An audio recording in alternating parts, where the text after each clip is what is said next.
Ladies and gentlemen, today is the final day of the 2025 Freestyle Chess Grand Slam Tour first event here in Weissenhaus in Germany.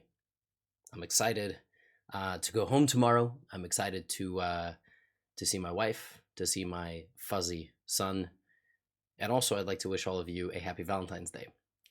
Although some of you might be watching this and are already on February 15th, but happy belated Valentine's Day to you and your loved ones, and obviously your deep and passionate love for the game of chess. It's an epic event. Vincent Keymer is trying to complete the amazing run and beat Fabiano Caruana. Then in the battle for third place, Magnus Carlsen leads Jawakhir Sindarov. For 5th and 6th, Hikaru Nakamura leads Abdusattorov, and the 7th-8th place match between Alireza Firouzja and Gukesh is tied up. If one of them wins, they get 7th place, which means they get circuit points, which means they get prize money, and that is the way all of this is determined for the duration of the 2025 season. So, with this in mind, let's get into the games. We're going to kick things off in the matchup between Magnus Carlsen and Sindarov. Then we are going to go to Hikaru Nakamura and Abdusattorov. We will talk about Gukesh and Firouzja, and we will end with the final matchup of the day, Fabiano Caruana with a win, sending it to the tiebreaks. Vincent Keymer with a draw or a win wins the championship. This is the starting position. The king is on the left side of the board. The rook is in the center. The bishops are kind of where they are. The knights are sort of standing around as well. We open up with pawn to d4. And Sindarov in the opening chooses to play like this. He chooses to play kind of a traditional, Philidor defense and baiting Magnus into playing the move d5 to kind of get this bind. This kind of resembles an advanced French. And then there's this move f5, which is trying to undermine the center protected by the queen, which is exactly what Sindarov goes for. But it's not the most critical approach, and actually White's space advantage is quite substantial. Sindarov ultimately does this, but let this be a learning moment. This bishop is now completely out of the game. This one is going to have to go over here, or, a5, b6, whatever. And if this bishop goes this way, maybe it's feasible. But Magnus just has a very pleasant space advantage, and he has the more powerful bishop, duo, who is trying to accomplish something together.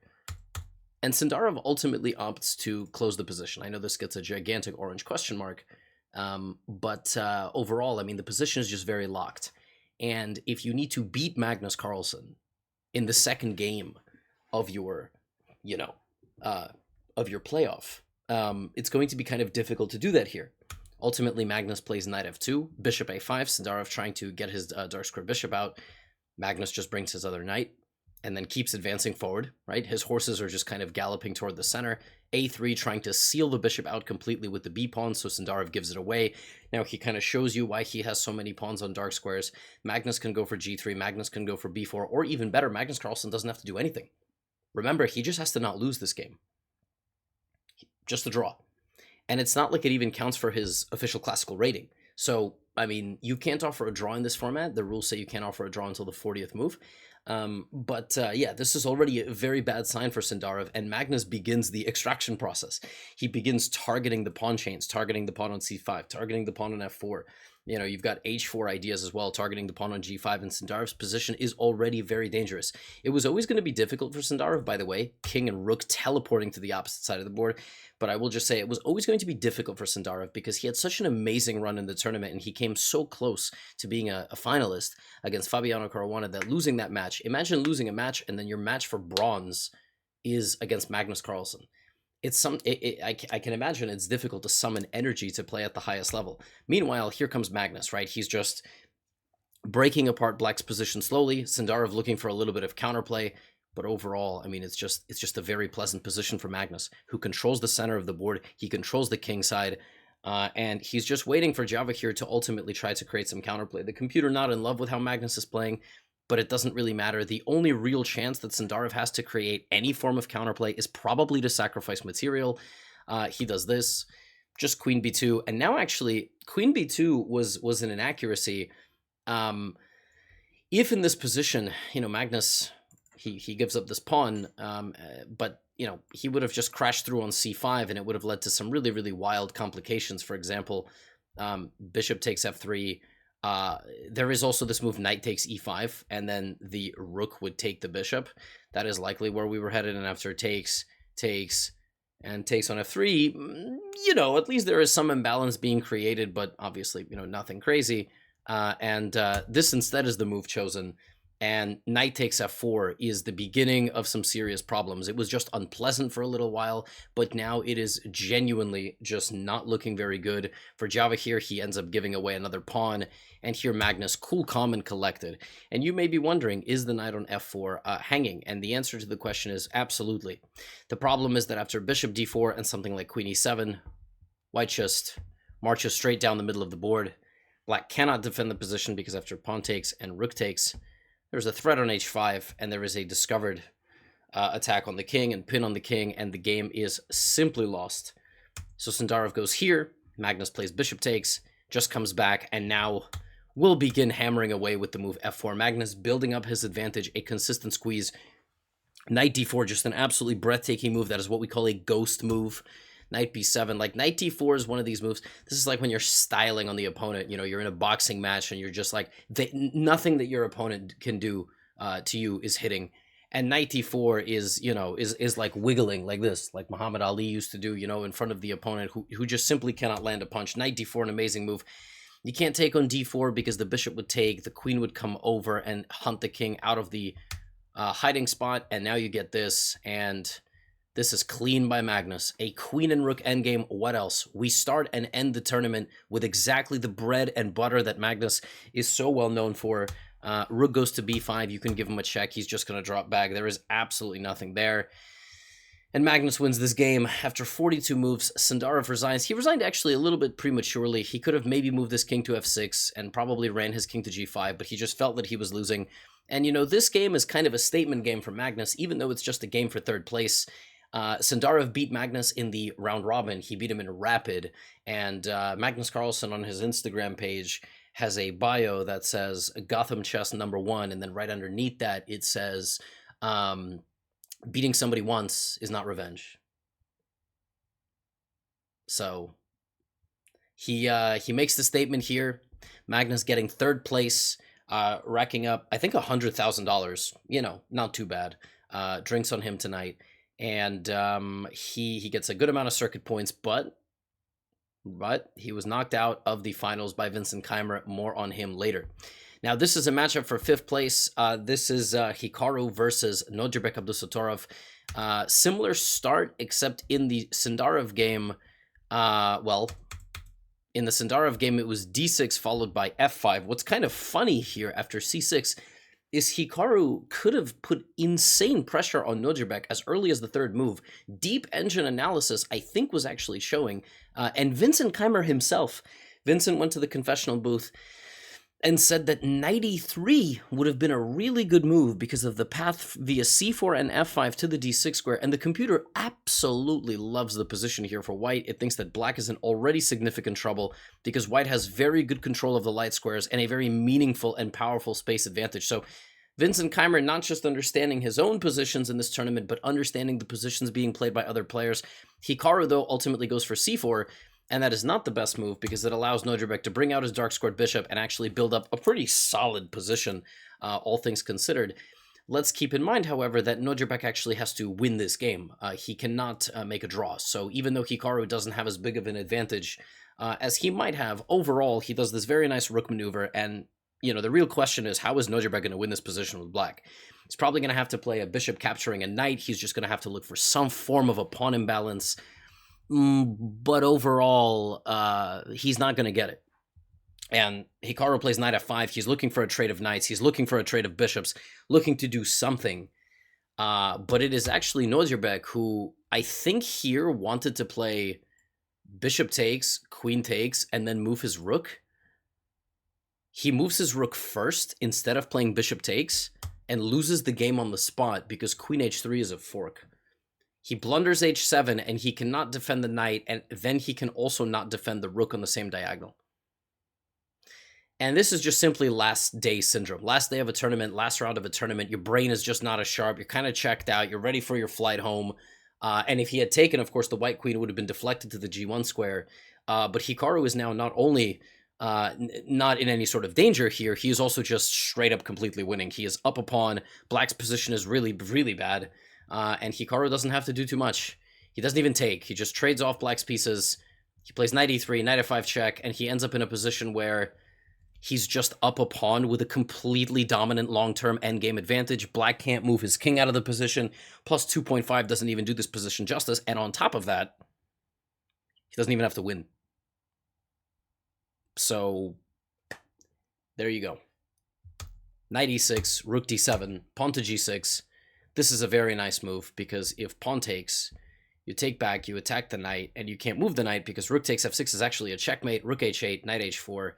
And in this position, with a third pawn imminently collapsing, Nojibek Abdusattorov resigns. A rather tragic final mistake from him, but it was a tough one anyway. He finishes in 6th place. He picks up $40,000. I mean, not bad. Hikaru in 5th place picking up $50,000. So a big difference between 8th and 7th, which is what they were playing for previously, and 5th and 6th, which is ultimately what they finish in. Not a bad result at all. They do get some circuit points as well. And now your game for 7th and 8th, and then we will talk, of course, about the final matchup of the day. This one was completely different. In fact, almost every game Alireza Firouzja played in the finals, and really the last couple of days was totally unique, totally different. He would play really fast. He was always provoking. You see here Gukesh like advancing on the right side of the board, taking a totally different path. Whereas like every other game focused in the other direction, Gukesh played f4 instead of playing, d4 and e4. He plays f4. It's actually, playing with the f-pawn is absolutely one of the approaches here, one of the better approaches. f6, but it was Alireza who had a really pleasant position. And this one got really spicy because Gukesh advanced, but he advanced at the cost of not developing his pieces. Now, the computer evaluated the position as roughly equal, right? And maybe it was trying to go queen e3, etc., but the position was still, right, a little bit. And then when this happened, now white is no longer able to castle. So white is either going to leave the king here or have to move the pieces out of the way and make sure to castle with the queen and the rook gone. But Alireza plays this absolutely beautiful move, king c7. This is the only move to get an advantage. It's a king move. It doesn't even make any sense. But you defend that square, and then you set up a trampoline for your horses. You move a king to bring 2 horses forward, and suddenly Gukesh gets into a very dangerous position. He takes this pawn, and it's not checkers. Rook d7. Suddenly Gukesh is feeling the fact that his pieces are in very, very bad shape, and Alireza takes back on f6, and Gukesh is just... Essentially, the point is that if white were to take on g7, the knight would come in, and black is just simply playing with 6 pieces, while white is playing with about 3, 4 max. And white's king and pieces would just absolutely be butchered here. And so the game ends with b3, pawn takes f6. You cannot take the bishop. It's just not capturable. Knight takes e4. All the knights are staring at each other. The rook is staring at the queen. The bishops are staring at each other. Gukesh has to sacrifice material, but he is just losing. Queen b4 is a nice move. You can take the bishop, but I take the pawn, and you are just down too many pawns here for the game to be close. e4, king d8. You can play on.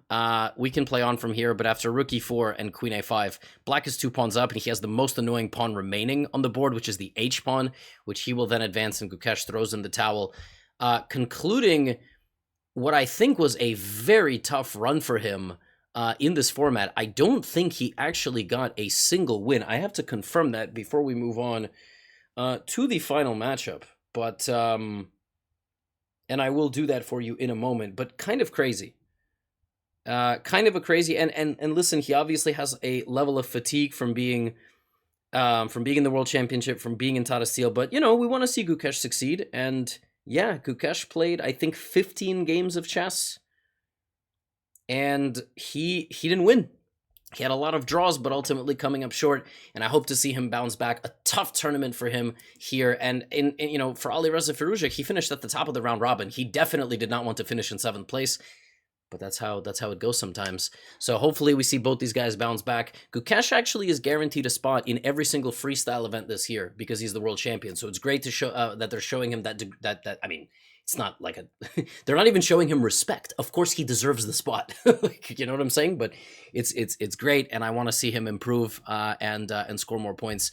And folks, here's our final matchup of the day. Look, the stakes are basically clear. If Fabiano Caruana wins with the white pieces on demand, he is no stranger to clutch moments in chess. We go to a tiebreak, and it might be insane, it might get crazy, and if Vincent Keymer holds or wins, he wins the whole thing. Now, I would like to draw your attention to something absolutely mind-boggling. So far, the games that I have showed you that went d4 featured f6, d6, and an e-pawn move. The best first move against the move d4 is f5. And Vincent Keymer, for like the 7th or 8th time, again figures out the best opening setup. I don't even know what to say. I don't know how he's this good at this format. He also, if you look at his time, spent 21 minutes on the first move of the game, on top of a 10-minute brainstorming session that all the players get. So for Vincent to come up with the first move of this game took 30 minutes of his brain power. Now, I will say, it is extremely impressive. I will also say, if we are talking about making this a spectator-friendly tour, 30 minutes on move 1 is probably not it. Having said that, you know, this tour is evolving, and I do start to wonder about things like shot clock. Like in basketball, you have 24 seconds to shoot the ball. Maybe there's a shot clock on move 1, and I understand that's going to mess with the quality of the game.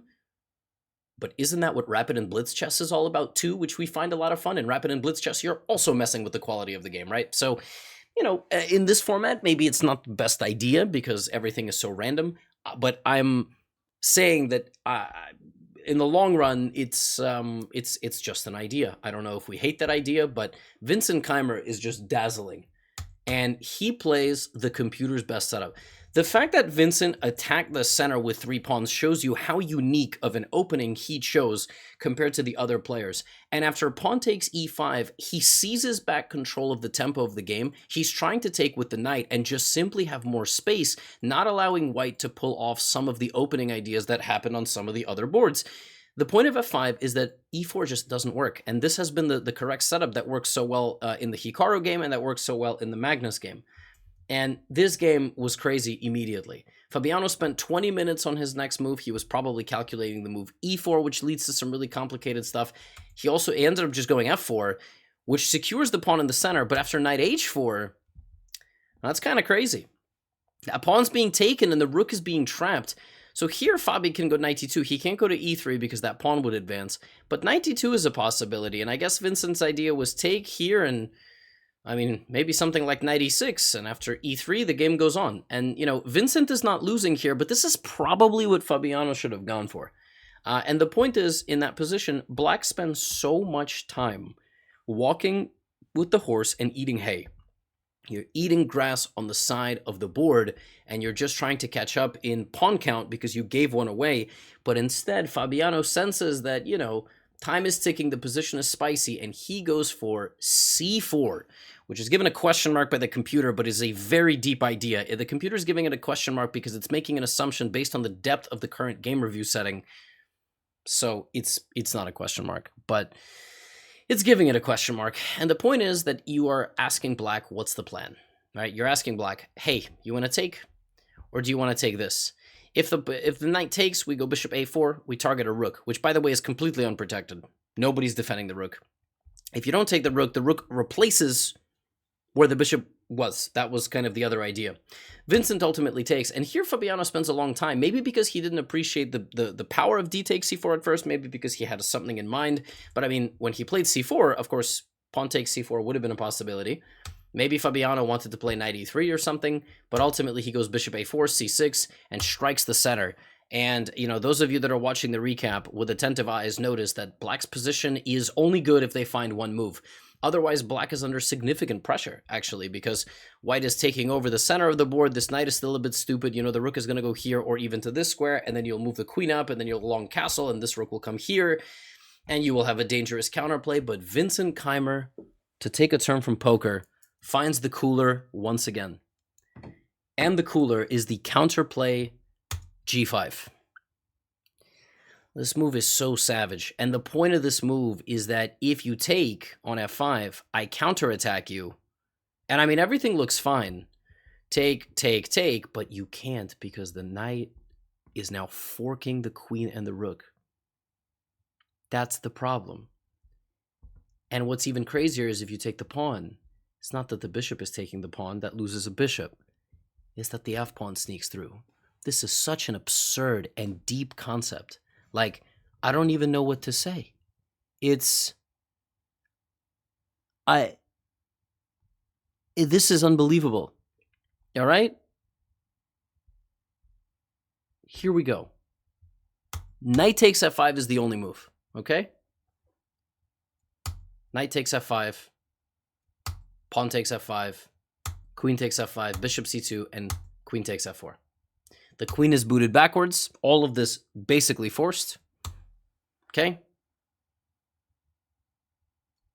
Knight g3. The pawn is taken back.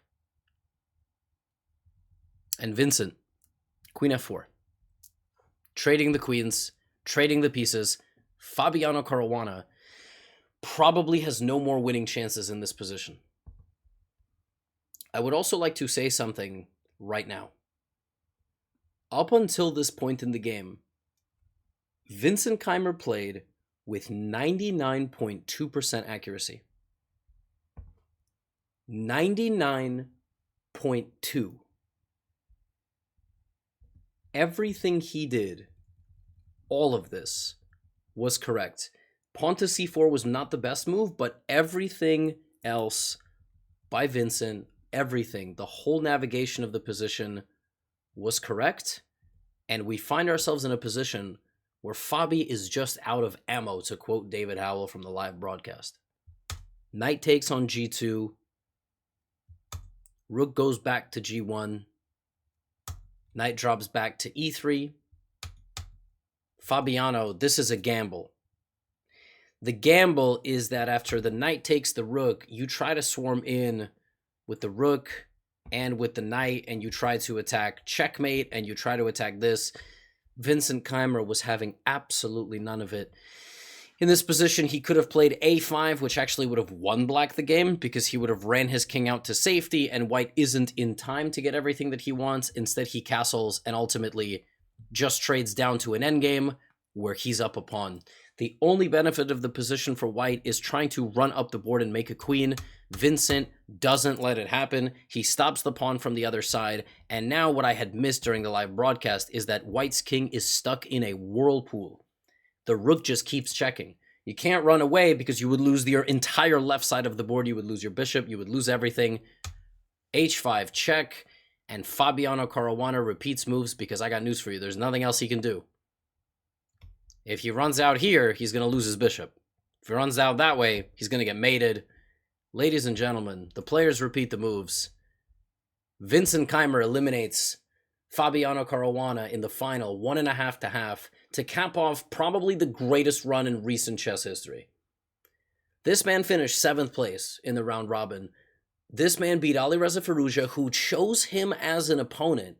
He beat Magnus Carlsen, and he beat Fabiano Caruana, and he was playing these games at a 99% accuracy clip.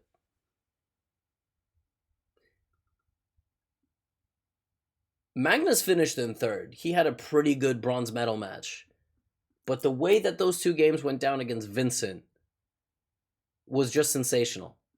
For these last 8 days, dare I say, and I said this on the live broadcast, for these last 8 days, maybe 6 because it was in the knockout,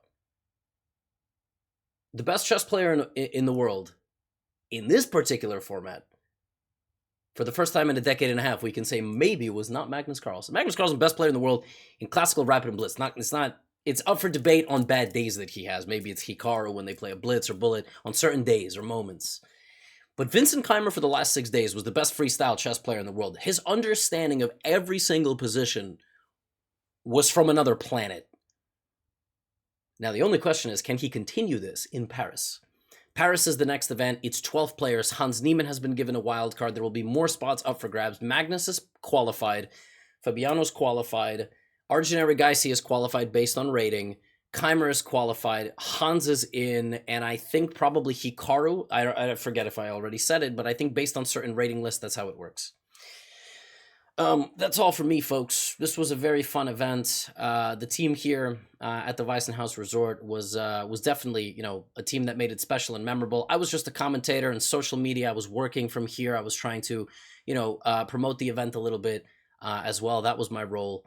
But the staff here was awesome. The players were treated at a level of, you know, that professional chess, I think, should be. And something that I've never seen before at basically any other, you know, chess event. I've been at Champions Chess Tour finals. There it's fantastic. Here it's on another level. But the Freestyle Tour is predicated upon venture capital funding. They raised 12 million. They apparently raised another 8. What do investors want? They don't give the money out of the goodness of their heart. They give the money to grow this product to the next level.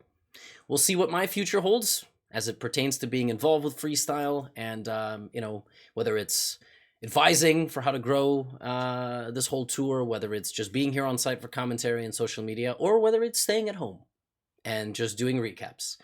But it's been cool. It's been cool to witness it. It's been cool to be here.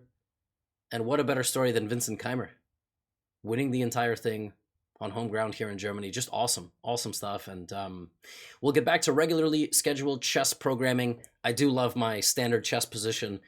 We'll have How to Win at Chess. We'll have Guess the Elo opening videos, but it's been pretty cool. And even if you didn't enjoy, you don't particularly love freestyle, you don't love Fischer Random, there will be regularly scheduled programming back, as I just said. And I will just sign off by saying, if you watch the live broadcast, thanks for being either a silent viewer who just enjoys the show, or somebody who is, you know, actively engaging in the chat and a positive force. There was a 2-split broadcast. There was the more chill stream, and then there was the professional one with Judith Polgar and Peter Lecko, both great in their own ways. And as always, you know, you're a fair deal of dorks who don't love the main broadcast, but absolutely love the master one. But I know this channel has one of the best chess communities out there, so appreciate your support as always. And I can't wait to get back home and keep making fun content for all of you. Get out of here.